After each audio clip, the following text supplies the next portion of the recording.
तो जिस पार्सल की मुझे सबसे ज़्यादा वेट थी फाइनली वो आ गया। So hi guys, welcome back to my unboxing video and I have been waiting for this one for a while. मुझे बहुत ज़्यादा एक्साइटमेंट थी कब आएगा कब आएगा, मैं बहुत टाइम से वेट कर रही थी। So let's see what's inside. मैं आपको दिखाती हूँ।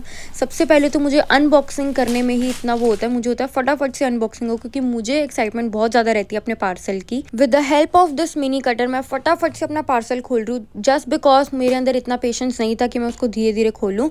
सो यहाँ पर मेरा पार्सल खुला एंड वही डब्बे के अंदर डब्बा वाला सीन हो रहा था। अब यहाँ पर ये पार्सल मेरा पैकेट के अंदर था। इस पैकेट को मैं दोबारा से कटर से फटाफट से खोलूँगी एंड देखते हैं इसके अंदर क्या है। एंड यहाँ पर मैंने मंगवाया अपना बाथ एंड बॉडी का बॉडी मिस्ट। अगर आपको भी इसके बारे में कुछ लिंक विंक चाहिए होगा तो मुझे फटाफट से कमेंट डाउन कर देना, किस किस ने यूज़ कर रखा है मुझे फटाफट से बताना।